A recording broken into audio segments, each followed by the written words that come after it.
Welcome to The Real with Joseph Lamtman. I am Joseph Lamtman. Thank you for tuning in this episode of The Real, taking time out of your day to come watch this episode. I really appreciate that. If you haven't subscribed already, please subscribe for me. I'd really appreciate that as well. That's the best way you can support this channel and help me grow my content and grow this channel to where I'd like it to be. Everybody hit the like button for me on the way in on this video today. That also helps promote this video more in the algorithms, helps grow this channel more as well. Please share this content. I would really appreciate that. My guests would as well. If you would please share this episode with someone you know that maybe is interested in the topic we're talking about today. Please leave a comment below as well. We'd love to hear your guys' feedback. You can interact with myself and the guest on the panel and the live chat as well. Whatever we're talking about, just leave a comment there in the live chat. Pop in and say hello. We'll put it on the screen for you. And yeah, without further ado, let's get to the show. Welcome back to The Real with Joseph Lamtman. I am Joseph Lamtman. Hope you guys are having a great Sunday evening. Welcome into The Real late night edition. Yeah, like I said, if you're new here, please like, subscribe, and share. I'd really appreciate that. And shout out to all the new subscribers. But man, great day today. I was actually up in Cleveland today. First time been up in downtown in a long time. I posted about it on Facebook and Instagram. You can go read about it, why it was sentimental to me today being up there, and so go check it out. But so yeah, great day all around. I actually was outside the stadium. I was at like a little outdoor park. I stopped at for a minute just to walk around and look around the city and see some of the new stuff, and I got to see some of the game right there in person, so it was pretty cool. Great atmosphere up there today at the stadium. There was a lot of Bills fans obviously traveled here from Buffalo. And they were staying at hotels or driving back tonight. So it was a lot of Bills Mafia in Cleveland today. That's for sure. They showed up and showed out. Browns fans still went out there. There was still a good amount of fans. Most stadium I saw still obviously a lot of brown and orange, and fans showed up and showed out. So, which is hard to find when your team's 3-11 going into a December game. Weather wasn't too bad today. It was still cold up there, but it was sunny out at least. It wasn't terrible compared to the last 2-3 weeks. But so yeah, I mean, great atmosphere today. It was a great day downtown. Now, as the game itself, though, we're going to get to it. Obviously, the Browns lose yet again, 23-20 to the Buffalo Bills, and they now fall to 3-12 on the season. Are people surprised the Browns lost today? No. They were competitive, but it's still disappointing because they're still you look at some of these games, you feel like, man, they could have won that game at home. You still don't want to lose. So, shout out man T Sweezy, Ludamari, good to see you, brother. What up, brother? Good to see you. Hope you're doing well. But man, yeah, tough one today. So let's get into it. So, quick stats here. Actually, got the stats on deck for you guys, so you guys can see it with me. So let's start with the player stats here. Let me zoom in on this. Shout out to ESPN for the stats. And so, Shedeur Sanders, obviously, everyone's looking at. You can see right there, 20-29, 157 yards, 1 touchdown, 2 interceptions, was sacked twice for 21 yards. Dylan Gabriel did have to come in the game because Shedeur had to go out on that 3rd and goal, and he got sacked. So that's his stat line, 1 sack for 2 yards, about what I expect. Let's see here. So obviously, Quinshon Judkins was hurt today. Luckily, it's not as serious as it looked. It's still obviously season-ending injury, but he will be back by the spring, which is good news. So prayers to Quinshon Judkins. He was 8 of 22 for eight carries for 22 yards. But Raheem Sanders stepped up today. Did a really good job for them, I thought. 11 carries, 42 yards. Raheem Sanders is a guy I think they should definitely keep around and bring the next season. I like him. I think I would like to have 3 running backs. So now you have Quinshon, you have Dylan Sampson. Jerome Ford's probably not coming back, I don't think. So I think that ship sailed. So, Raheem Sanders, I would keep as my 3rd guy. And in just case of injury, I think that's a guy that showed today you can rely on him. And the Browns, 160 yards today, rushing 31 attempts. They averaged 5.2 yards per carry. So, that's pretty good. The problem is with the defense. James Cook today, 16 carries, 172 yards, 44 was his longest. He had that one of the house, 2 touchdowns. The Bills averaged 5.7 yards per rushing attempt for 164 yards. So 164 yards the Bills ran right all over us today. James Cook, he ran right over the Browns all day long. And I think that's the problem that I've seen with the defense since Malik Collins went down. Ever since Malik Collins went out, you go back to that. Give me 1 second to get on the right screen. Ever since Malik Collins went down, teams have been running all over the Browns. It just has not been the same. And I think Malik Collins' impact on this defense is definitely something that was probably overlooked by a lot of people. He was having a Pro Bowl type of year, and you see, without him in the middle right now, they are not able to really stop the run at all. I mean, the Titans came in here and ran all over them. The Bills came in here today and ran all over them. The Bears last week, they had a pretty good week running on the Browns. So, I mean, overall, the rushing defense has not been that good, and that's the key to this defense. When you're able to run the ball in this Browns defense, the Browns front seven for most of this year covered up still what is still, in my opinion, an above average secondary. Outside of Denzel Ward and Grant Delpit, everybody else is kind of hit and miss. And if Denzel, obviously with availability, although he was out there, I believe today. So if I remember correctly, let me make sure. I'm pretty sure Denzel was out there today. I think he was. Yes, he was. So with Denzel, obviously going to worry about his availability. But when he is available, obviously he's one of the best corners in the league. Maybe he wasn't available. I do not see his name, or he just didn't make any plays today. I don't know. Somebody put in the comments, because I'll be honest, I was out running around all day today, so I was able to pop in the game and watch on my phone, but I wasn't watching like as intently because let's be honest, we all know what the end result probably was going to be, so it's what it is. But no, I mean, outside of Denzel Ward, okay, yeah, Denzel was out today. I appreciate it, Dan. Yeah, so Denzel was out today. So again, with availability, because I remember he was on the injury report. I couldn't remember if he came back today or not.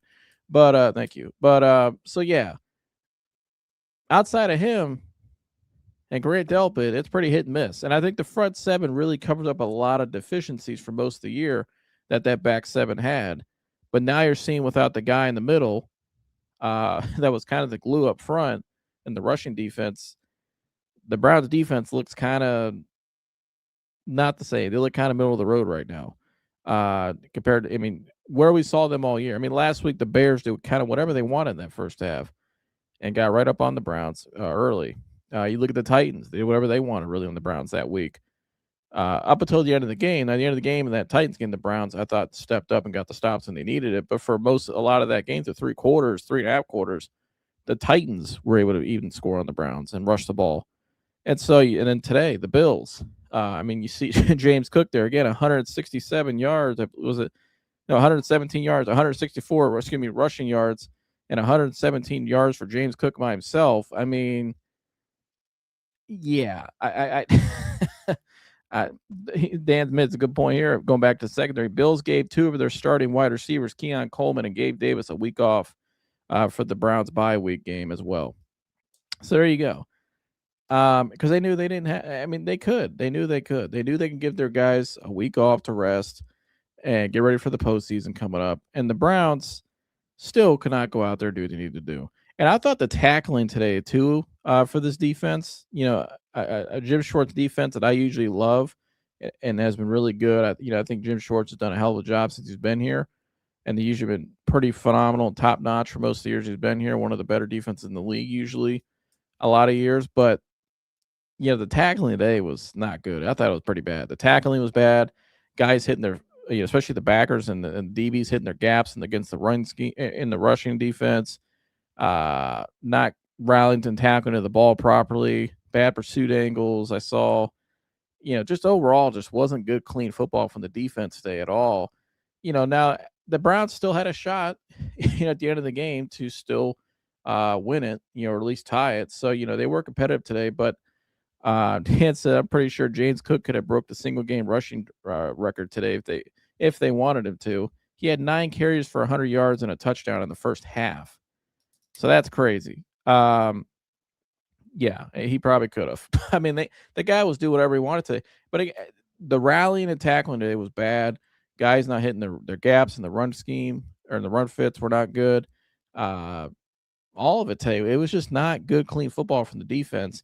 Now, the offense, I thought, And Daniel makes a good point here. It was hardly complimentary with the Browns, and that's the problem today. It's never complimentary with the Browns, and I'm gonna get to that in a minute. Today was just another example. Bad fundamentals. You know, guys missing their assignments. Never complimentary football. The special teams unit again. You lose by 3 points today. At the end of the half, Corey Bajorquez botches the snap from the center. I think it looked like a low snap to me a little bit, but Bajorquez botched it, and they weren't able to get a field goal off, so it was a busted play. So there's your 3 points right there, and that was right at the end of the half. And Andre Schmidt, since week 1, he's probably been the comeback guy of the year. He's been automatic for most of the year. Shout out to the Shiznit. I mean, this guy, I probably thought he would have made the 3 points right there. And we would have tied the game, probably, and it would have been 23-23, possibly going to overtime at the end of the game. But or unless the Bills went down and scored and kicked the field goal and won it. But still, though, it's the margin of error against teams like the Bills, and that's what today really showed to me, is the margin of error, how thin it really is against teams like this.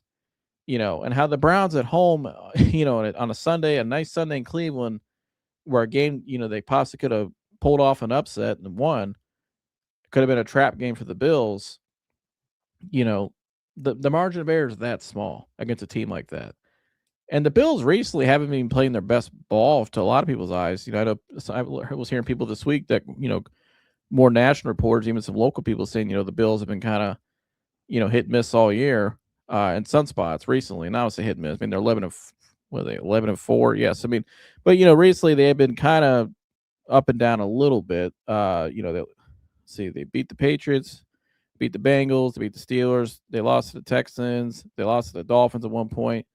So it was a game. Their defense this year does not look like, looking at the numbers too, their defense, has been kind of up and down some weeks, but still a great team. Still a team that can, possibly go on a deep postseason run. They got Josh Allen, one of the best players in football. So, but again, against a defense like that, it's a game at home where you thought maybe we can pull off an upset or, do something. And Dan says it best right here. The Bills play one of their worst games of the season. The Browns play one of their best and still lost.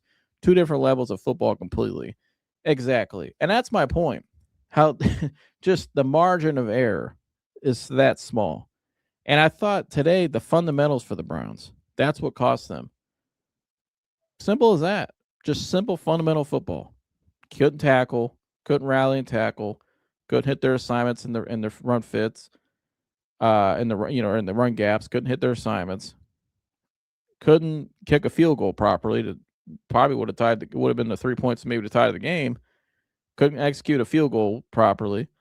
The one interception, the first one Shedeur threw, timing was off. It bounced right off his chest. Bad timing, just bad execution from the quarterback to the receiver. And then the second one, a deflection, bad blocking, number one. And then also just a bad throw and an interception. And then the sack at the end of the game where the Browns had the ball in hand to go down and try to tie the game still. Offensive line, bad blocking, receivers couldn't get open. I mean, just they never played complimentary football, but they're fundamentally just horrific. They're just the Browns are fundamentally a horrific team. They're probably the least fundamentally sound team in all of football. I mean, you're talking about a team that's led the league in penalties the last couple of years, and the way they lose games, the special teams unit is absolutely atrocious, the worst in the league, I think. I mean, it don't get any worse than the Browns when it comes to just basic fundamental football. And that's what I saw today, just the margin of error, that slim, right? And again, it goes back to me, which is going to be a hot topic, obviously, and we're going to get some reports came out today, going back to the coaching. When you have a culture and a team that's this bad, a team that at one point in the last 2-3 years, at one point, or maybe they still are, was the most penalized team in the league. The bad fundamentals, the worst special teams unit. Doesn't really see a lot of groups get better each week. Your defense has actually started to digress a little bit. When one guy goes down, everybody else the whole unit now seems to just kind of slowly digress, so that nobody's really getting better. The only bright spots I've seen is when Tommy Rees is taking over play calling. And I know some people this week have kind of gotten at Tommy Rees saying, what has he done? It seems like everything's gotten worse. I kind of disagree with that. I think Tommy Rees has done a better job of the offense. since he's taken over play calling duties. I mean, simple point, they've been able to score 20 or more points. So that's been a plus. But uh, I think some of the schematics have been a little better with Tommy Rees. I think the balance, I mean, today, 31 rushing attempts to 30 passing attempts. I like that. They've been a lot more balanced a lot of weeks. I think ultimately just the team as a whole, they're so fundamentally unsound, and they're just a poorly coached team from the top that, they are who they are.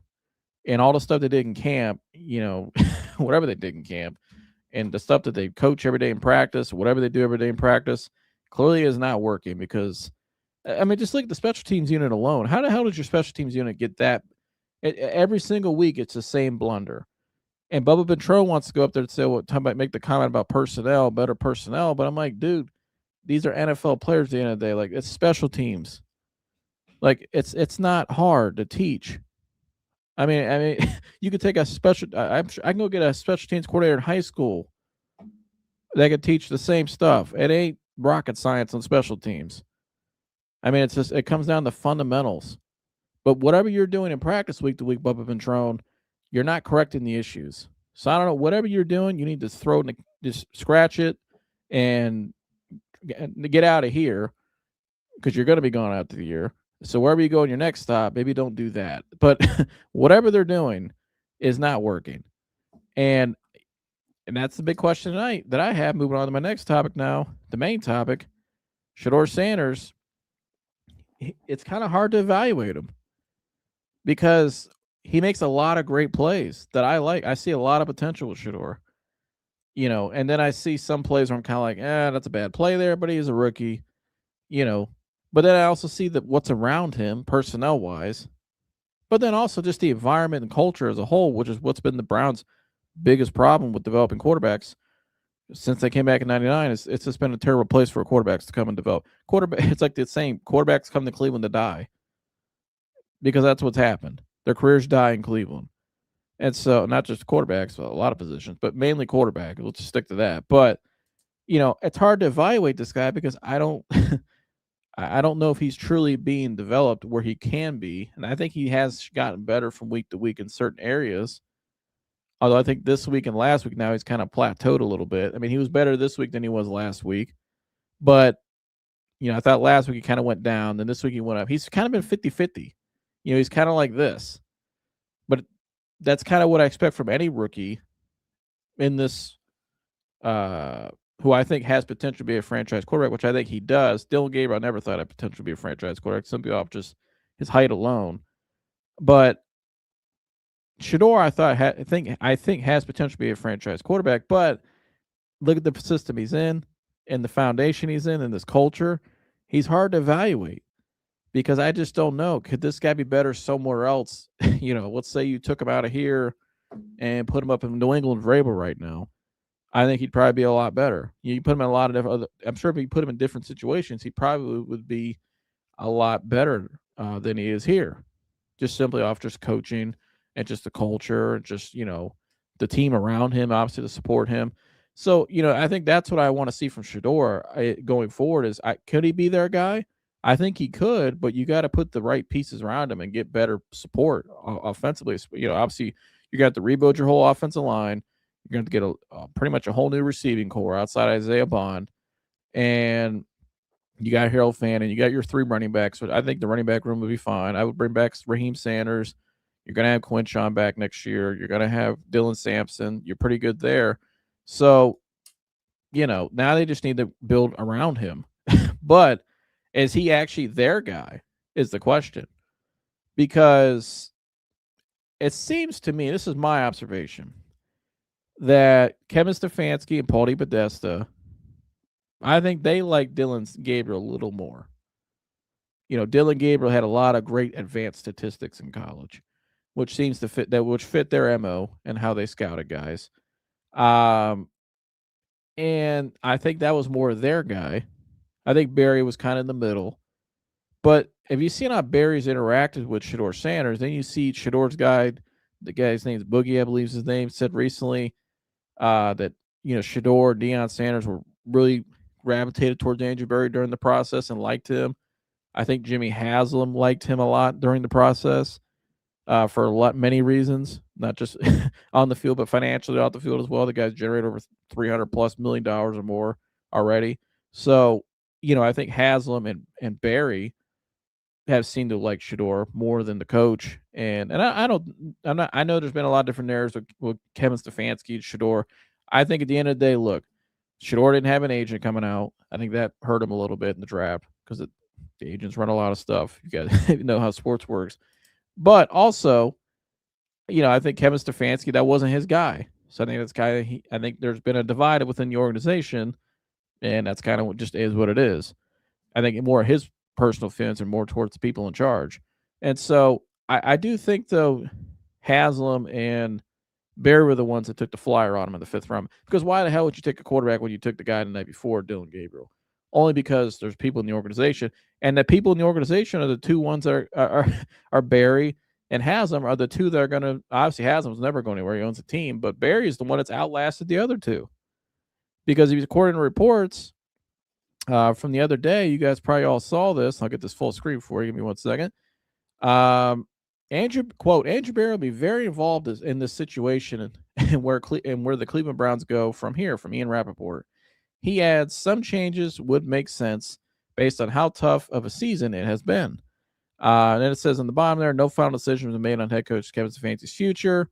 If Haslam decides to move on, and went on to say they mentioned how Stefanski will be kind of a top candidate for a lot of other teams, which tells me, that's his agent putting that out there because they know he's going to be out here. So, but DePodesta's gone. He left. He just left by himself and he was the 3rd option on the worst team in baseball, and he got that job.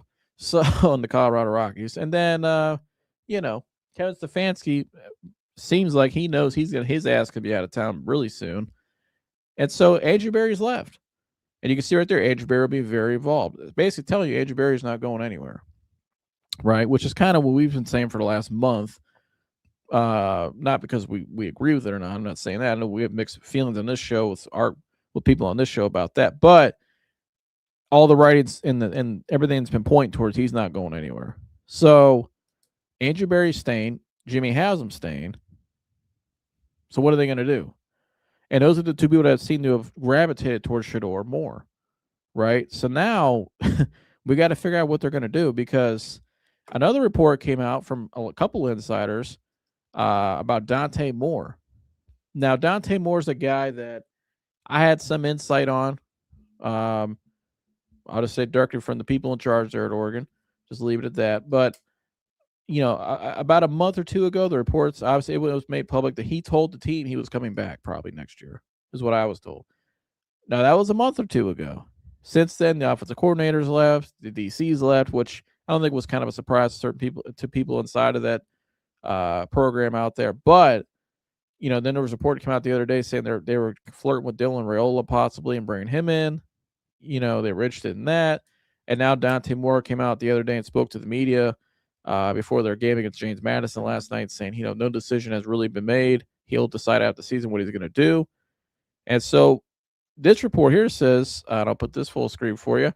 According to the team insiders, referring to the Browns, scouts from the Browns have taken a keen interest in Moore, a dynamic signal caller with a compelling profile and tantalizing upside as a potential top pick in the upcoming 2026 draft. Moore's trajectory has been noteworthy. A 5-star recruit from Martin Luther King High School, who actually we played against this year at the school. Hoban did, where I help out. But at Detroit and root for. He began his college career at UCLA before transferring to Oregon. After spending 2024 season as Dylan Gabriel's backup, Moore emerged as the Ducks starter in 2025, showing impressive growth. So I think if there's one guy that could possibly persuade them, it's Dante Moore. Dante Moore, obviously a Cleveland kid from East Cleveland, grew up in Elyria. I know he was at East Cleveland. I think he moved to Elyria, and then he ended up making his way up to MLK up at Detroit. Went to UCLA, now Oregon, but he's a local kid. So it's going to be really interesting to see what they do here in the future, because if it's and that's the big question right now. We know Andrew Barry's staying, right? We see that right there. Right. And the two people that everybody believes were more infatuated with taking Shedeur, Haslam in particular, and then Andrew Barry, they're still here. Obviously, Haslam was never going anywhere because he owns the team. He makes decisions, but Barry's the one that outlasted the other two. So, what are they going to do? Is Shedeur their guy? Has Shedeur shown them enough? I think Shedeur has shown me enough. When I went back and really watched the film tonight on today's game, I still saw a lot of stuff I liked. And I think, you know what? I can move with this kid going forward because the Browns have a lot of holes to fill still. They need a wide receiver. Cardinal Tate be nice. They need all the offensive linemen they can get, right? And I think some of the top tackles will be in the top of the draft in the first round, especially.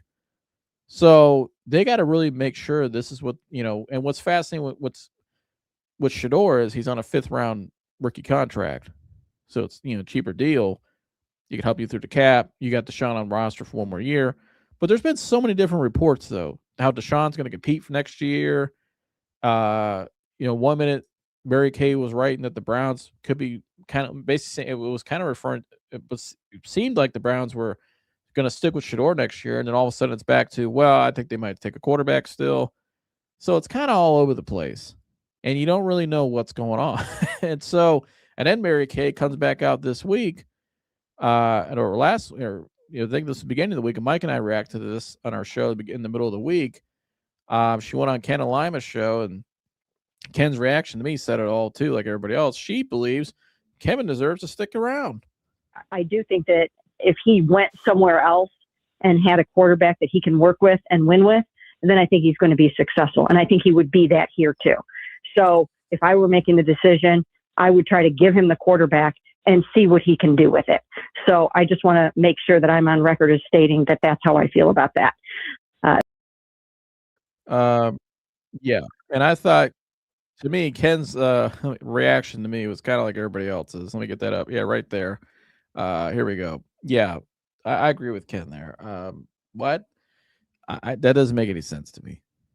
And I respect Mary Kay Cabot, but didn't Kevin Stefanski get his quarterback? Weren't they all on board in 2022 when they went and traded for Deshaun Watson? Wasn't that his guy they brought in here? Didn't he walk into Baker Mayfield? I mean, didn't they just go out and get Dylan Gabriel? Didn't they just go out and they brought in Shedeur Sanders? I mean, they've had so many different quarterbacks. They had Joe Flacco. I mean, what more does this guy need? So basically, what you're telling me, if he had Pat Mahomes, certified, when healthy, a certified, and shout out to Pat Mahomes, who's a good healthy bad boy. But if he had a certified, bona fide All-Pro, possibly first ballot Hall of Famer in the future, like a Pat Mahomes, let's say, then he could be successful? I don't think so.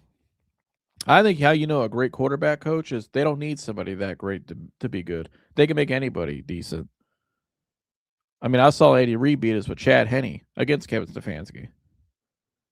I've seen a lot of other great quarterback coaches in this league take guys that were. I mean, look at Baker Mayfield. You know what saved Baker Mayfield's career? It wasn't just Tampa. It was that little stop there with the LA Rams with Sean McVay. Because Sean McVay knows how to develop quarterbacks. He's one of the best coaches in the league. And that little stop, and Baker's talked about it, that little stop saved his career, just mentally. Because Sean McVay knew how to identify with Baker, how to build an offense around him, how to help him thrive, right? He's a real quarterback developer and coach. So for Kevin Stefanski needs to have so Kevin's got to have everything just set up perfectly for him to be successful. That means he's not the guy. Because great coaches overcome adversity, and great coaches make average look good. That's their job, is to can you take somebody that's average or below average and make them average to great, to good to great? That's what good coaches do. Not just with individuals, but as a team. And going back to today, like I said, fundamentally, they're horrible. They're the worst fundamentally. They're the least fundamentally sound team in the league. And so, to me, the first thing they got to do before they decide anything with a quarterback, I can go back to saying, is Shedeur their guy? But what coach are you going to have? That's the most important thing. Because that coach has to align with his quarterback, I believe, but also he has to be able to come in and establish a culture, which the Browns do not have.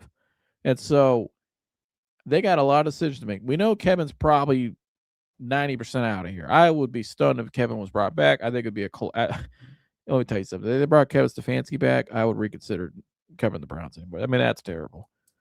There's no way that guy should be back. And I don't think he is, and I think he knows it. Right? So we know AB's staying. Andrew Berry, we know he's staying. But what are they going to do? Because first thing they got to do is get a coach in here. And then secondly, Andrew Berry, that new coach, and Jimmy Haslam, mainly Berry and that new coach, the real guys who should be making a decision, what are they going to do? And so there's a lot of things going forward. And I think ultimately it's going to come down to Shedeur. Do we like Shedeur and keep him, right? And maybe trade down a couple picks in the draft, get some more capital like we did last year, take a receiver, tackle, fill out our team. Or if Dante Moore does in fact come out, is that the guy we want to take? Will we trade off of Shedeur and take Dante Moore up in the first round? Probably have to get a receiver or tackle, obviously in a lesser selection now, but it's a decision they got to make. So what's it going to be? Maybe it's Mendoza. I don't know. Me personally, I think I like Dante Moore. I've had to scout this draft personally. I mean, Mendoza's been great all year, but Dante Moore to me has a lot of I think he has high upside in the NFL. I like Dante Moore. That's just me. And the AFC North too, big physical guy, athletic, from the city. I like Dante Moore a lot. That's just me. But it's gonna be interesting to see what happens. But Kevin Stefanski after the game, typical self. We're only 3 more of these press conferences left. They've always been just so. I mean, each one just been, you can't stop watching it. They're just so exuberating. I mean, just so inspiring. Just like his thing there, inspired change on his shirt. Here's Kev after the game. The game just frustrated. Want to close out, want to get a win versus a good football team at our place, and we didn't do it at the end. So that's the frustrating part. Love how the team fights, which I'm not surprised. That's who those guys are. So we'll look at it, we'll learn from it, and we'll get ready for next week. Same stuff we hear every week. He's gonna look at the tape. It's disappointing, and whole lot of nothing. Thanks, Kev. So, anyways, shout out to the people in the chat tonight. You guys are showing out in the chat. Appreciate you guys. Let's see. Wally, what's up, brother? My brother Wally. My little bro, what's up? I'm here. Joseph, good to see you, Wally. Hope you're having a good night, brother. True Teller Maxwell, thanks for tuning in. I don't know what's going to happen this offseason. Some want to give Shedeur another year. Some want a new QB. Something has to fundamentally change. The whole team is just off. Yeah, great point there. You're right. That's my point too. I mean, something is off. And to me, the fundamental change is start from the top of who's in charge, and that starts with the head coach. Past and present, I don't think they even have bad QBs. Organizationally, something needs to change. Yep. Exactly. And if there's something, you can constantly deflect. Because I hear this from the media a lot. The Browns just need a quarterback. They need a quarterback.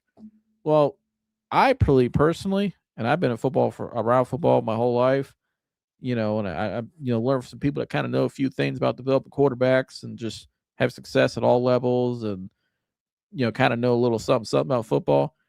You can't just bring a quarterback. If we brought Pat Mahomes in here, Pat Mahomes wouldn't be the same Pat Mahomes. Because the structure around him is shit. Terrible offensive line, terribly coached offensive line unit. Because they haven't gotten better from week to week. And I like Mike Bloomgren. I think he kind of walked into a mess. And I don't blame him for where the line has gotten to. I think the line has been neglected from the front office down to the coaching the last 2 years since Bill Callahan left. But in the tire fire we saw last year, at the end of the year, they hired a guy who, by the end of the year, he was missing in action, and Mike Vrabel was a defensive guy, coaching offensive lineman. That's how dysfunctional and bad it was. So, of course, that unit is where it's at now. Old and poorly developed, and poorly coached. But then you look at just the whole team, though. Like I said earlier, just terribly unfundamentally sound. I mean, their fundamentals are horrible. And so, to me, I don't care who you put there at quarterback until you change the coach. I mean, Tom Brady went as a 6th-round pick because he went into a Bill Belichick coach team. Pat Mahomes is great because he went to an Andy Reid-led team. Lamar Jackson was great because he went to a John Harbaugh team who's been to a Super Bowl. Like, that matters. Jared Goff was traded, went to a Dan Campbell team. You see with the Bears now, with Caleb Williams, coaching change. They get a real coach in there from the Lions. And then they got JT Barrett, former Buckeye, go Bucks, as the quarterback coach, who's a great guy. And I'm not surprised he's a great coach. And then you see what now Caleb Williams is becoming. It's not a coincidence. Matt Stafford still playing great ball. Sean McVay probably gets a lot of credit for that. So again, coaching matters at any level. You can't just say, well, they just need a quarterback away to cover everything up. No, your quarterback's never going to be what you want him to be until the structure's right first from the top. And that's something we've always neglected and never gotten right. He just looks like a guy playing on a raw talent. Dragon God Smith 3000, salute to you. Daneo says, I don't think they like Sanders. They should trade him. He will thrive elsewhere. And that might be where it ends up. That might be what happens at the end of the year. Maybe they go with Dante Moore, and maybe they move Shedeur somewhere else. I think for Shedeur's sake, if based on, we'll see who they hire, but I think if he goes somewhere else, it might not be a bad thing for him by any means. Maybe he can go somewhere with a little more structure. And I think if I'm Shedeur, no matter where I go, like let's say the Rams called. This is hypothetical. Let's say the Rams called and say, hey, we want to put him behind Matt Stafford, let him develop. We think there's potential there. I think if I'm Shedeur, I'd be thrilled with that. Go somewhere where you can really become the best version of yourself. Kobe Bryant sat for a couple years at the Lakers and still became an all-time great. And I'm not saying Shedeur's going to be that, but I'm just saying there's merit to that. Pat Mahomes sat for a year, and look what it did for him. Lamar Jackson didn't start right away. So Josh Allen, until they got good coaching around him, he developed and he became what he became. So I heard it's supposed to be the new quarterback on Netflix show along with his dad's Prime show. I'll have to look into that. In my opinion, you can't draft a new quarterback if Kevin is still here. I wouldn't want to draft anything if Kevin's still here. I wouldn't want to draft a kicker. I wouldn't want to do anything. I wouldn't want to hire a new parking lot attendant. I wouldn't want to hire a new hot dog guy. I wouldn't want to do anything if Kevin's still here. I wouldn't do shit. I'm just tired of seeing that team. Led by him. I agree. Not personal, but time to move on. I agree he would, but I don't think the Browns are that dumb when they could see how good he could be. I believe an upper mid starter like Burrow always lose in Super Bowl. O-line receiver should be a priority, along with another running back. Now that former Titans GM pointed out how impossible it'll be with cap space to get a top receiver. Mike Lee says, fire Kevin, please. You got that right. Please. I think it's done. Should be done by the end of the year. After the season's over, it should be out of it. But you're right.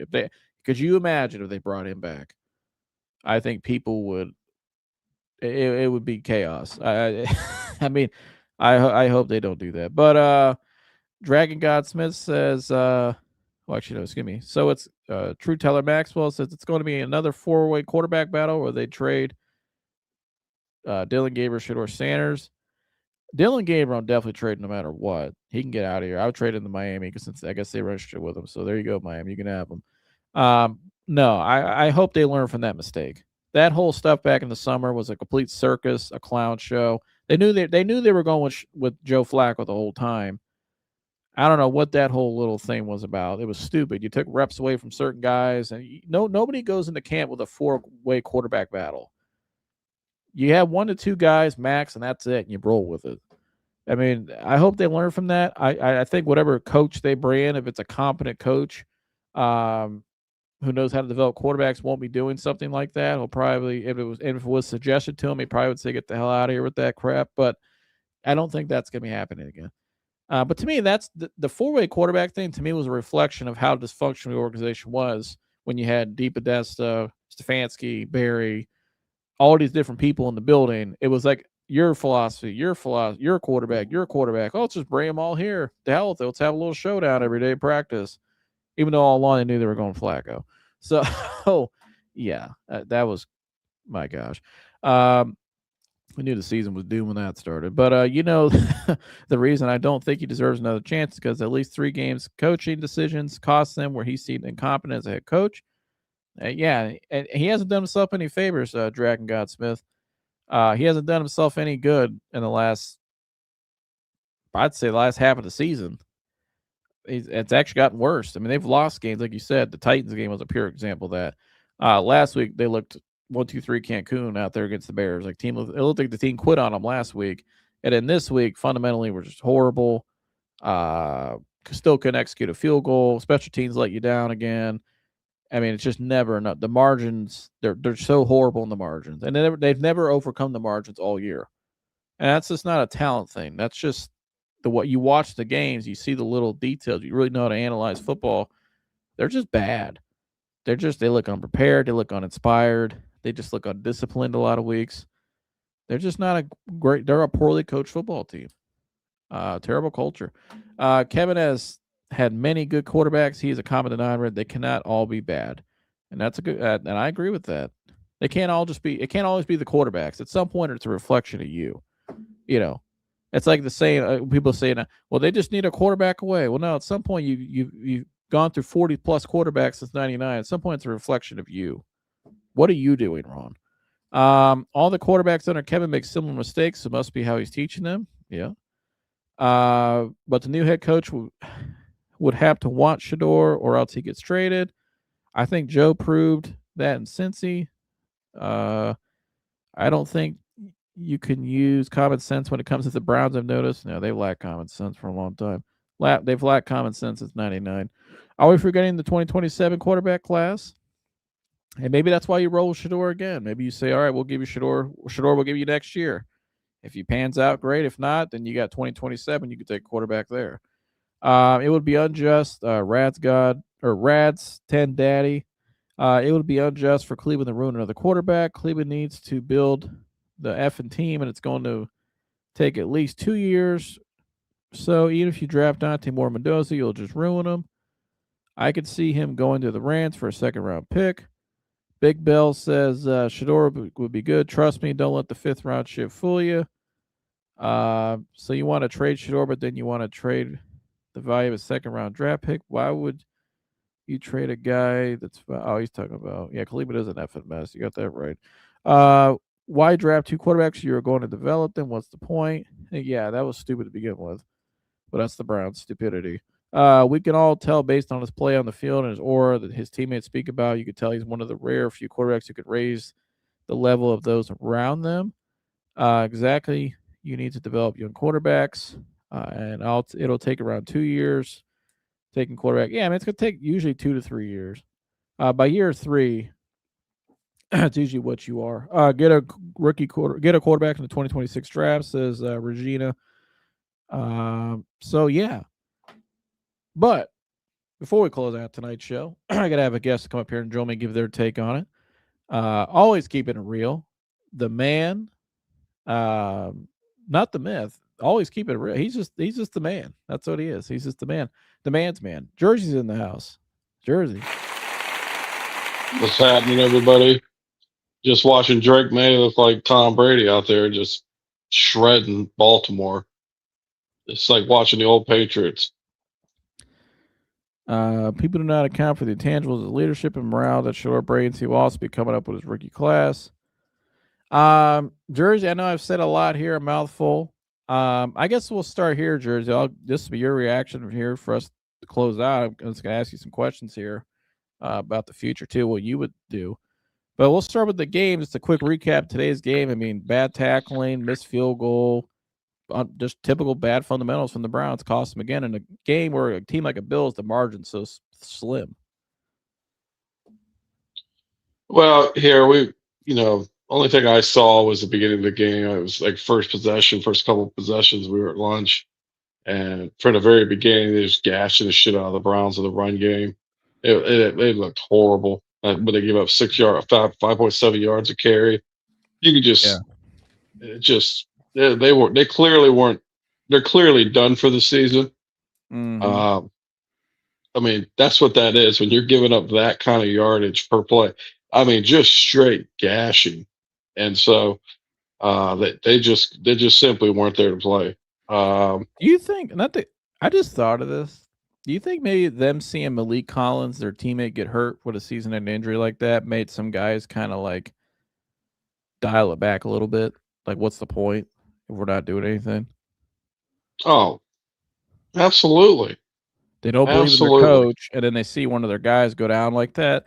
I think some guys are kind of like making some business decisions. Oh yeah. And then you're gonna have more next week after Judkins. Yeah. So hell yeah.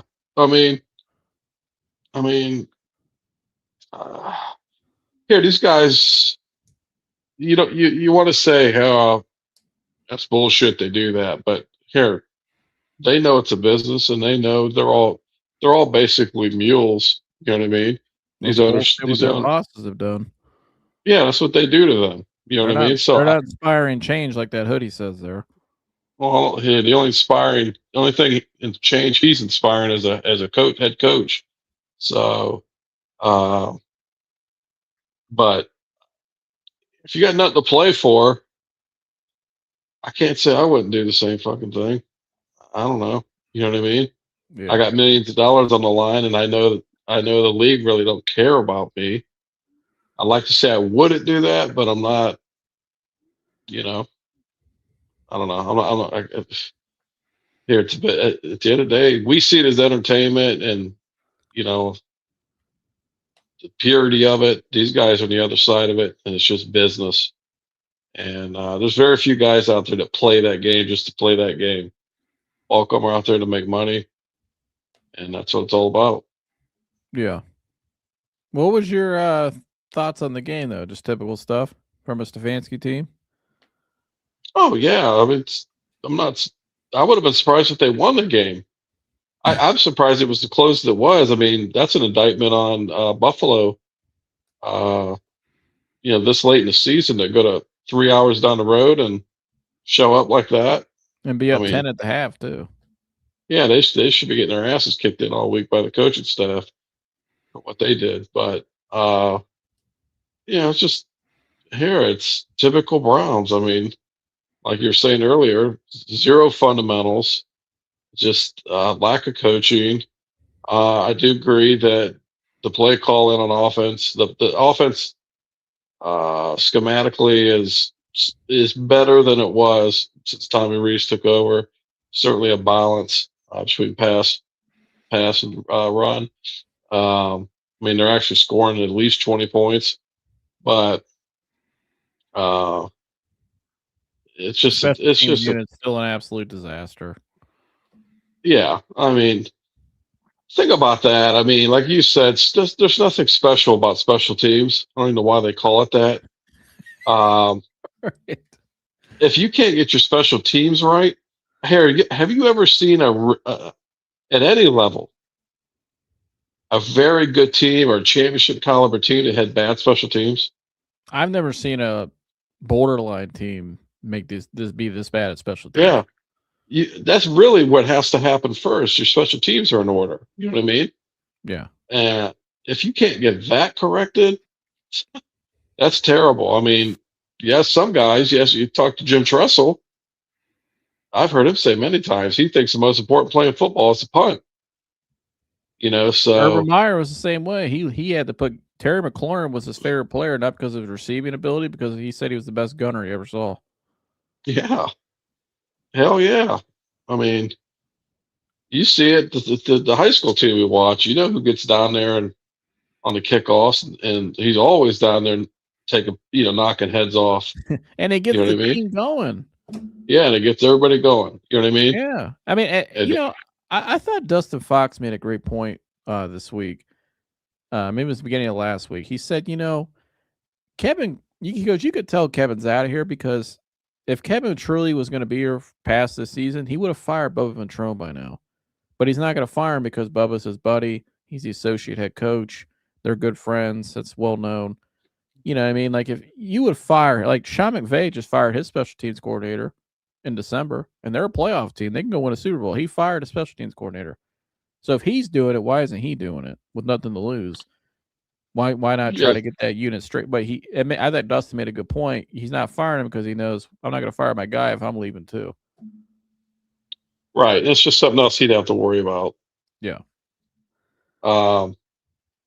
Just here, that thank gosh, so long, so far overdue. And then at the same token, I'm sitting here just watching this Patriots game, and I mean, Mike Vrabel just got these guys looking like the Patriots dynasty. I mean, they seem like they're just 10 steps ahead of Baltimore. Drake May looks like for Tom Brady. Just, I mean, it's just these guys are just playing inspired, well coached football. It's really amazing what a person does. The right coach comes in and does, and not even a whole season yet, changes the culture. You Mm-hmm. know, it's absolutely just it's so there's so much emphasis put on players, and rightfully so, but not enough. Not there's just not enough emphasis put on coaching. Just how I don't care. Like you here, put Mahomes on this team, put Tom Brady on this team, put Joe Montana on this team. They're not the same quarterbacks. No. You know what I mean? So it's all starts with that coach on that sideline, and that truly is the most important person on the sideline, then the quarterback, and we got one of the shittiest ones on the planet to walk on our sideline. But you remember he's a top candidate when he leaves. Two-time coach of the year. That guy's two-time coach of the year. Yeah. Where's all the Stefanski lovers? Two-time coach of the year. What the hell you got to say now? Well, he's a top candidate. He's gonna get hired immediately when he leaves. And that reporter that called it on that show, I won't say that name. That reporter's on good agent that talk. report. Yeah, that reporter's on some big blow. I mean, that's just this guy just needs the right quarterback. This guy has had opportunities with quarterbacks. He's killed them. You know what I mean? He's done nothing. What has he All he been? did. What has he been since Van Pelt, Stump, and Bill Callahan have left? Nothing. The guru of doo-doo. I mean, when Albert Breer went on the local show 98.5 in Boston and said that Alex Van Pelt was actually the glue of that staff, he wasn't lying. Because what have they been since? Shit. Yeah. Yeah, you can see the change after that. And what did he say at a press conference again today? We'll learn from it. How many times has he said we'll learn from it? They don't learn shit. I mean, these guys just digress every week. D. Genome says currently doesn't have good quarterbacks. It takes a good quarterback to play to win in the NFL.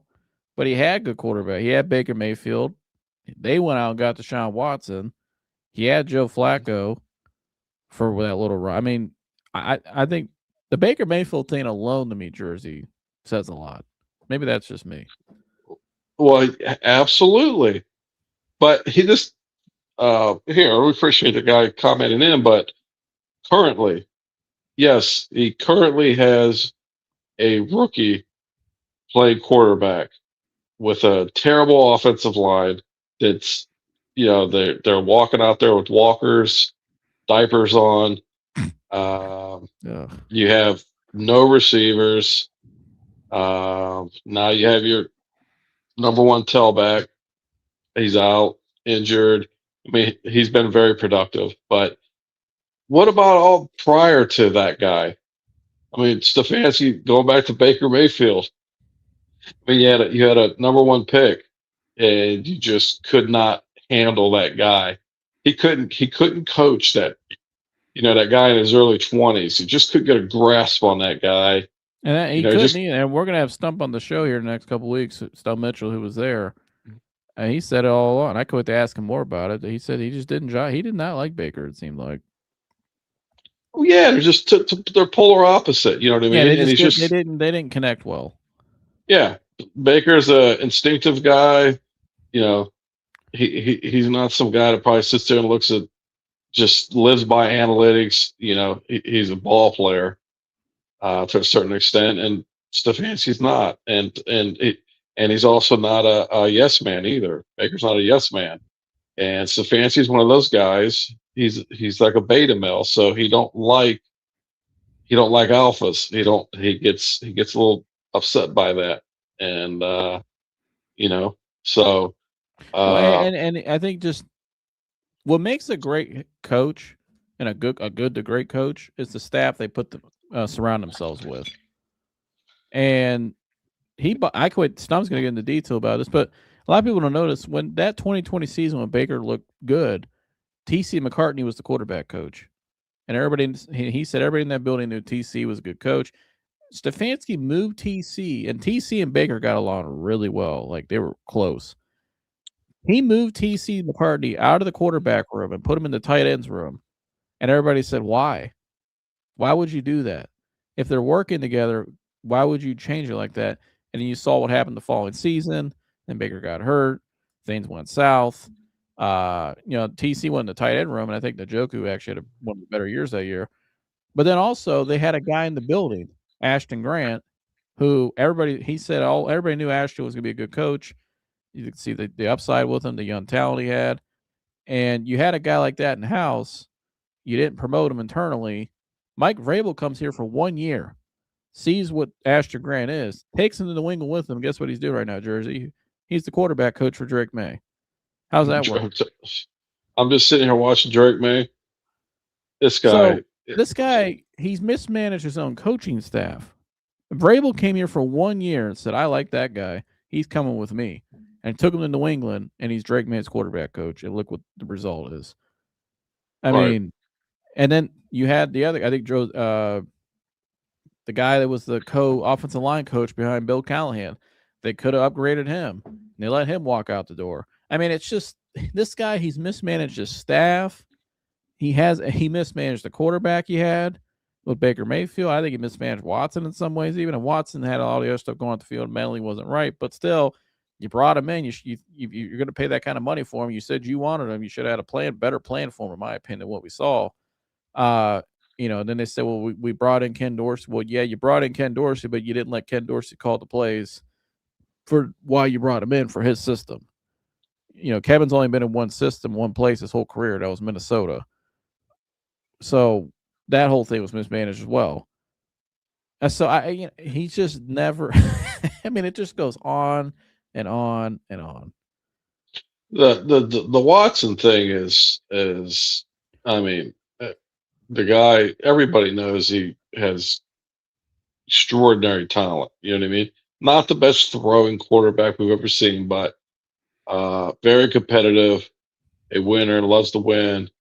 But obviously came into town with a burden, and that's the job of the coaching, is to deal with that, make that go, and get him through that. And the Watson thing, I mean, outside of the injuries, the Watson thing it should have never turned out the way it did. The guys had all that talent, all that ability, and they screwed that up just like they did with Baker Mayfield. And there's coaches on that staff that have said that publicly, by the way. Well, yeah. What do they know? The guy just didn't lose his. I don't care if he was out of football a year and a half or not. He didn't just lose the ability to play football, the sport that he's played his whole life, and won a national title in college, and then got to the pros and had success up until those allegations. That is 100% a failure on the Browns' part, because you can't tell me if Watson wouldn't have ended up with the right coach, right team, right coach, that he wouldn't have rejuvenated his career when he came back and played well. Sure, he would have. Absolutely would have, because you'd see glimmers of it in games for us. I mean, what was the one season they were 6-1, and then he got injured. I think 5-2. They beat Baltimore. Yeah, they were starting to get rolling, and they got hurt. Yeah, that's all coaching failure. Param John, good to see you. Shedeur's the guy, I think. What's up, everyone? Shedeur has led rushing yards the last 3 games. I don't think he led the rushing today, did he? I could be wrong on that. Yeah, like 49 yards rushing. Yeah, he was running pretty well today out of the pocket. Best I've watched him. That was the best I ever seen him move like that. But Jersey, I'm gonna get your thoughts on the report. Dan says I find it hilarious that I have looked at Stefanski wearing the quote inspired change hoodie all year as he goes 6-26 in his last 2 years. Yeah, he's inspiring a quarterback change or a coaching change. Thank gosh. That's the only thing he did right today was wear that shirt. But Yeah. Well, co- I want to move on to this right here. I told you about this yesterday. It came out, but it's for me and Rappaport. Andrew Berry will be very involved in the situation and where the Cleveland Browns go from here. Some change would make sense based on how tough of a season it has been. So it sounds like Jersey, what we kind of always thought for the last month, just based off the reporting that and what the temperature's been, is doesn't seem like Andrew Berry is going anywhere, but Kevin Stefanski will be out. So DePodesta and Stefanski are gone. Most like DePodesta is gone, but it sounds like Stefanski will be gone too. Now, remind you, DePodesta was the one that led the hiring process back in 2020. He hired Kevin Stefanski first. Berry came after him. So, that's I think you kind of see there where that lined up. But so Andrew Berry's gonna be in charge of Jersey. Where do you think they could go from here? And I got some names for you. Obviously, we'll get to the Dante Moore thing in a second, which Shedeur will end with that. But Mike and I brought up some coaching candidates the other night, Jersey. Obviously, Bill Belichick was rumored here. Mike and I said, hell no. What's your thoughts on Belichick? well, as long as he's got that little girlfriend, absolutely not, because that's a shame. I mean, all the way around. Here, he's allowed to do. Obviously, does what you want in this country, but no. As long as that's around, that is clearly having an adverse effect on his productivity. So as of now, no to Belichick. I wish it wasn't the case. I would love to see Bill Belichick come back to Cleveland and win a championship here. End his career that way. But and I like the guy. I'd love to listen to him in the press conferences. So, but so right now, no to Belichick. Tommy Rees, the offensive coordinator. I will say yes. A lot of people are saying it's hell no, it's way too soon, and they don't think he's done that good of a job. Well, I will say here, nobody really knows, but I'll take Nick Saban's word for it. So Nick Saban's, spoke super highly of this guy. And what do you say to the people that say, well, what's he going to say about this guy? But I don't. I agree with you. I don't think Nick Saban's not going out and just talk about anybody. If you don't like you, he's going to talk about you. Yeah, he's not. Nick Saban's not somebody that's going to go out and say what he said about Tommy Rees if he didn't really believe it. I mean, have you not watched the Saban interviews? Anybody that would say that, have you not watched Nick Saban in an interview? That guy is about as genuine as it gets. He don't give a shit, and he's not gonna blow smoke. He's surely not going to give a guy on his staff credit if he don't deserve the credit. Here's my only thing with the Tommy Rees thing, though, is if you did go, it could be Freddie Kitchens again if it went south. Well, it wouldn't be my first pick because who knows if he actually is ready. That wouldn't be my okay, that's my go-to guy. But he's a candidate on your board, is what you're saying. Only because of what Nick Saban said. I just love Nick Saban so much. So we're saying potential candidates and who you like. So he's a candidate. Jesse Minter. Obviously no. Okay, not a chance in hell. That guy here. No. I don't want anybody. You talk about character, being a part of that organization that did what they did. Absolutely not. And all the bullshit going on with that program up there, I want nothing to do with anybody from there. So, absolutely not. Here, and Jesse Minter, he knew everybody's plays. You know what I mean? Yeah. Well. Jeff Hafley. defensive coordinator for the Packers. Remember, he was with Ohio State DC back in 19. Yeah. No, yeah. What do you think? He was. Remember, he has head coaching experience at Boston College. I don't know if this guy's going to be. He ain't the guy for you. Not for the Cleveland Browns. That right. disaster. Next. I'll throw out a name to you I didn't put up here the other night, who I actually am fascinated with, is Chris Shula. Obviously, the Shula family's tied to Northeast Ohio. He's the defensive coordinator for the Rams. Sean McVay spent more time with him than any other assistant he's had in terms of prepping somebody for a head coaching job. What do you think of Chris Shula? Well, good culture in LA is coming from. Here, He's been with the Rams since 2017. Great pedigree, lineage wise, but also the Rams, all the success they've had there, playing under McVay, all the success he's had. Yeah, absolutely. I mean, I hear at some point a coordinator gets a gig. You know what I mean? Right. It's just like you got to find the right one that's actually qualified to be a head coach. But I think out of all the coordinators, he'd be my number one choice, honestly. Yeah, I mean, all the success they've had there and who he's coached under. Yeah, I would say that you would think that he would be qualified. Yeah, I like him a lot. He's got ties here. He'd probably be out of coordinators. Probably would be my number one choice. I've done a lot more background on him in the last couple of days, and I like what I see. Your favorite, Matt Nagy, known for getting Andy Reid's coffee every morning. What do you think of Matt Nagy? Another retread? Yeah, he's a double retread. No, not a chance in hell. Get rid of him. Brief.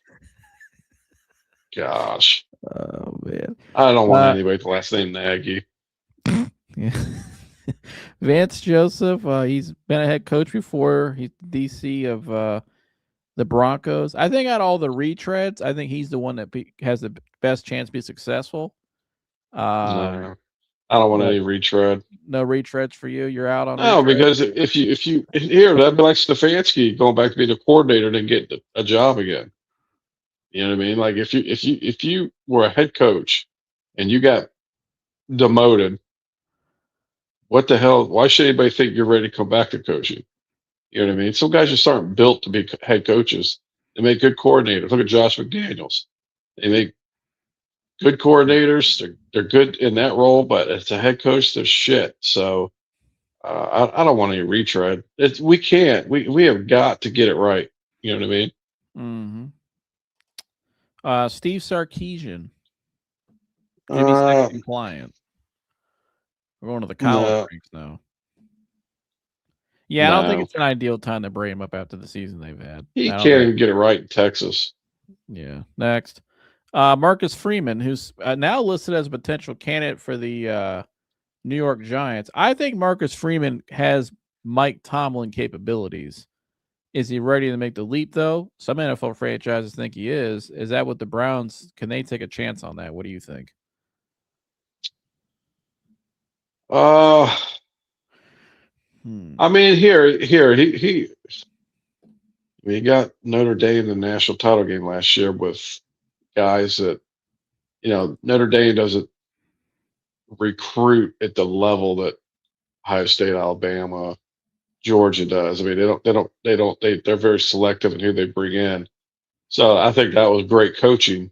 I mean, he has obviously had great players there, but that was great coaching that did that. And then this year they got shit on. I mean, they still should have got playoff, but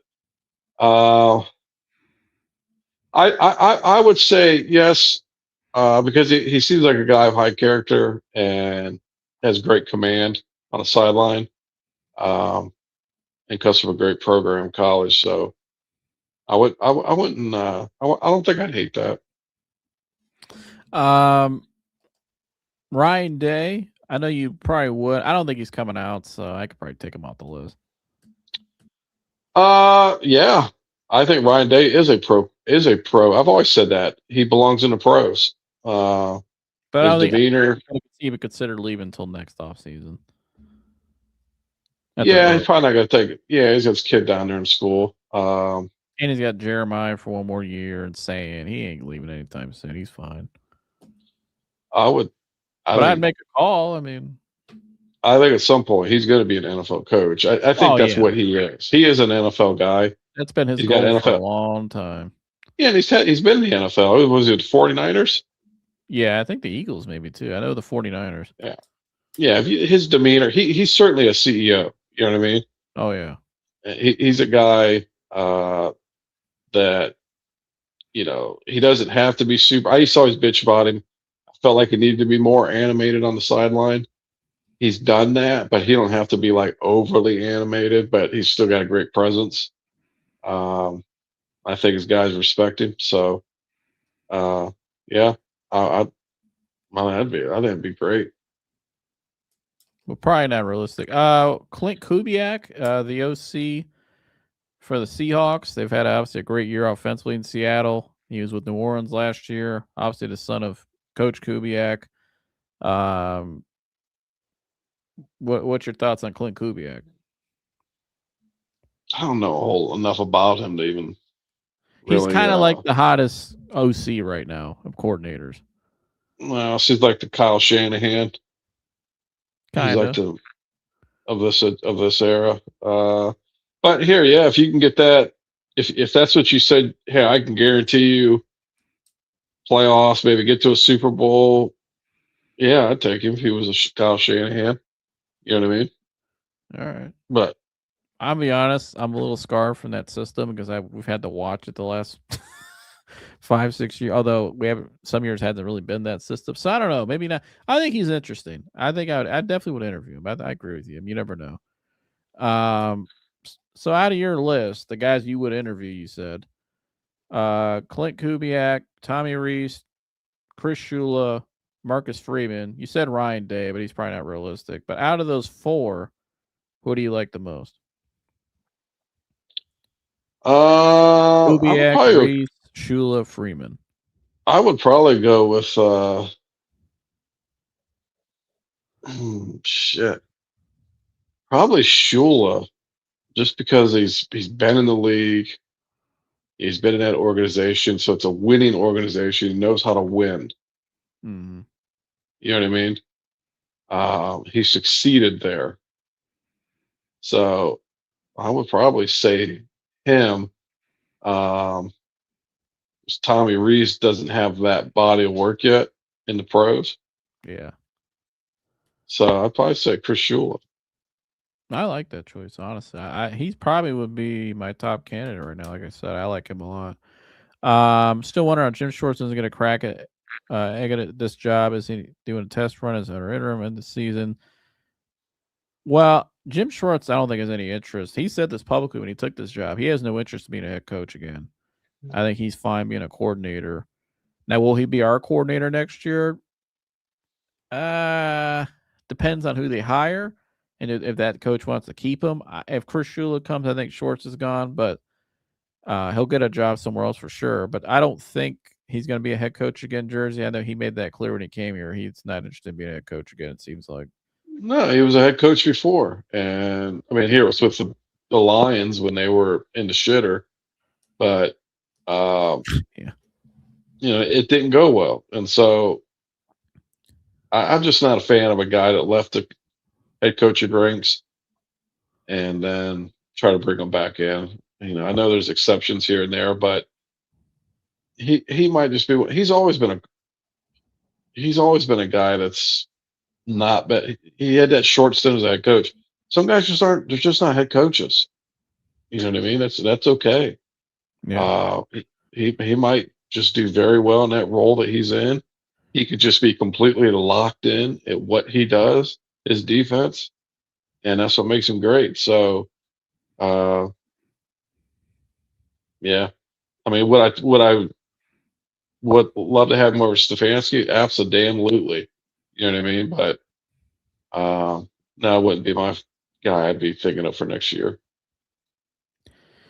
Trying to read this article real quick. Let me ask you this, and we'll close out with this. Going back to the quarterback now.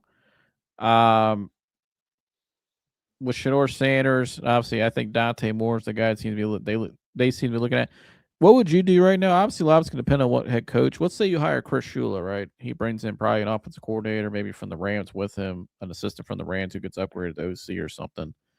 Um, are you sticking with Shedeur right now, based on what you've seen? And you think he's a guy maybe with better structure and coaching? You can develop him, and you can use your picks in the draft to fill out the other holes you have in the roster, especially offensively, mainly. Or if a guy like Dante Moore is available, or Mendoza, or whoever you like, what would you take them? Because you're probably, I think we're a top 3 to 4 pick right now. I would take one of those guys. I'd move on from Shedeur, and the reason is because I don't think Shedeur will be here. I've said this since he was drafted. He's not staying here past week or year 4. He's, you know what I mean. He would not re-sign with Cleveland. I mean, I So don't. not anything on the field. You just think he wouldn't resign off. That's an off field thing. You don't think It's he would stay long yeah, term in Cleveland. yeah. It's not an on the field thing. I think he's done uh, fairly well considering what's around him. I think you get that guy a good offensive line and some good receivers, just some great coaching, a great organization that he can develop in. He's going to be fine. I mean, I think this guy's going to have a career. I think he is going to have a career in the NFL. I just don't think he's staying in Cleveland. So if you could get somebody that's, let's say the Raiders, they offered up something decent for him, I'd take it because he's not staying. Yeah. I would love this. I would love to see, you know, some huge upgrades in the O line, some receivers brought in, you know, uh, and then finally a good coach. Everything that we deserve. And I would love to see him stay and play because I love the kid. I love how he plays football, and I think he's got a ton of upside.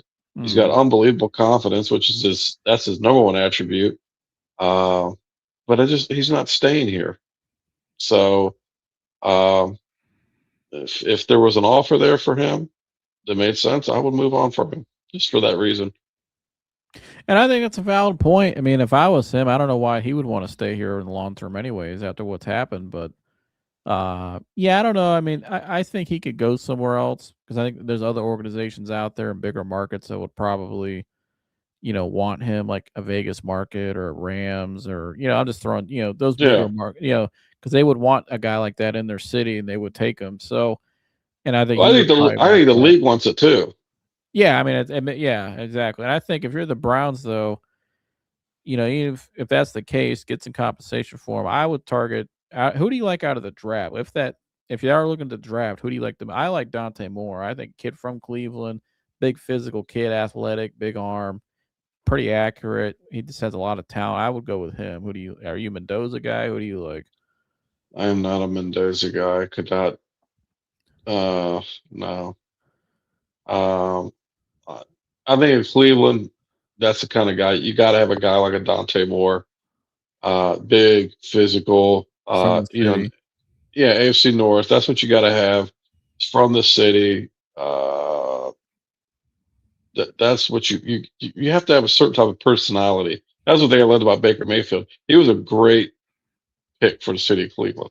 You know, Mhm. but you got to have the right guy here, a guy that can tolerate the fans.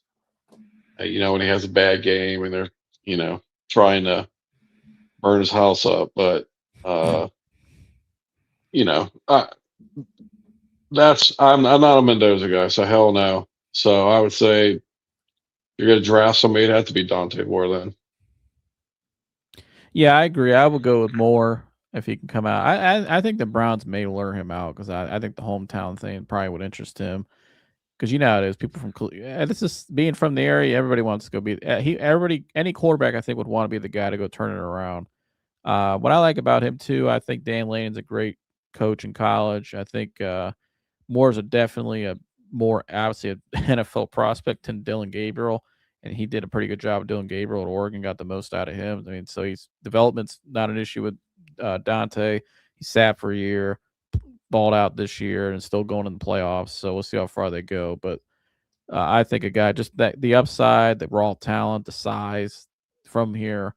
I think that would be the pick, in my opinion, that I would go with and go from there, and then get the right coach in there. But let's see, DK says Clint from Seattle would be perfect. Maybe he would. That's a name I know we both said we would be fine. I think that's Mike's number one choice. Uh, Dan says, "Is there anything more quote Browns luck than us getting the Jaguars' first round pick, just in time for them to have the best record in the AFC?" LOL. Yeah, and that's probably why they made. That's probably why they made the trade with us. They knew. Yeah, And Travis isn't even playing. He's out for the year. He's not even playing right now. unbelievable. So, But well, it's gonna be interesting to see what happens. Jersey. We've only got 2 more weeks left of this fabulous Browns. Honestly, just interesting headline-filled Browns season from the jump. Fabulous in terms of headlines, but it's gonna be a hell of an off season coming up too. So we're just getting started. oh yeah, I was earlier. You're talking your monologue. I was just sitting here thinking about April, thinking about the draft. Mm-hmm. You know what I I'm mean? thinking about the coaching hire first. That's what I'm thinking.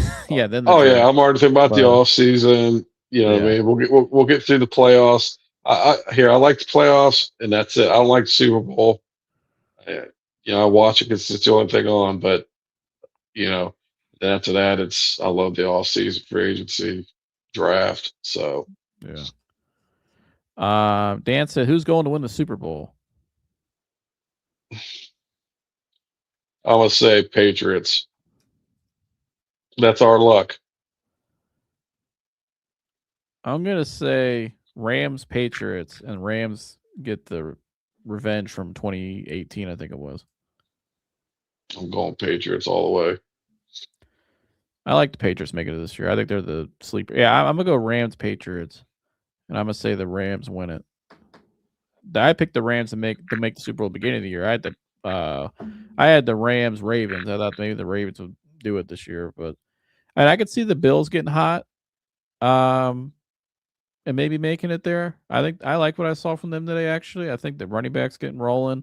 They got the receivers back, Keon Coleman and the other guy. And they still got Shakir.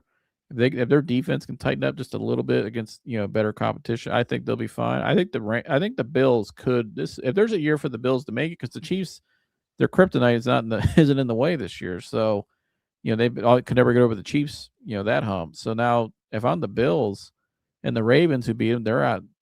I don't think they're a legit team this year. So if they make the playoffs, I don't know what their record is right now, but I know they were barely above 500 for a lot of weeks. But to me, I think the Bills could make it. The Bills probably the best quarterback going into the postseason in the AFC. So, Yeah, but I like the Patriots right now. Just overall as a team, coaching top to bottom. I mean, they're on fire. I mean, they're just rolling. And I like the Rams a lot. I think Matt Stafford's still the best pure ball spinner in football. And Puka Nacua had a great game the other night, and I mean that the Rams team is really good. I mean, hopefully, I like their DC. Hopefully, Chris Shula to be our next head coach. I would love to bring him over, and maybe trade Shedeur if that's what they do. Get Dante Moore and get rolling. So that's just me. But Dan says I agree. Rams may be tough to beat. Yeah, the Rams are they're just well coached and they're just tough. They're tough. I mean, Puka Nacua is one of the best pure football players in all of football. That guy's just a baller. But it's crazy about them was just a handful of years ago they had all the salary cap issues. They bought that team, yeah, paid all this. You know what I mean? And they're right great back drafting there. and developing. Yeah, great drafting and developing. But well, Jersey, we're just getting started over here at the Real. You want to tell me to like, subscribe, and share? Here, great content, unbiased. Nobody telling us what to do. It's kind of a tame show tonight, but typically, you hear a lot of crazy things going on the show. But it's we try to, that's just who we are. Everybody comes on here is who they are, and try to make it entertaining for the fans. So make sure you like this show, and if you haven't subscribed, hit that subscribe button, and because we need you, and share it with all your friends, and hope everybody has a Merry Christmas and has a great week. Absolutely. Merry Christmas and love all you guys, and stay tuned for what we have coming out on the channel next this week. So, yeah, like, subscribe, show all the good stuff, and I'm out of here. I'll see you next one. Gone. Oh.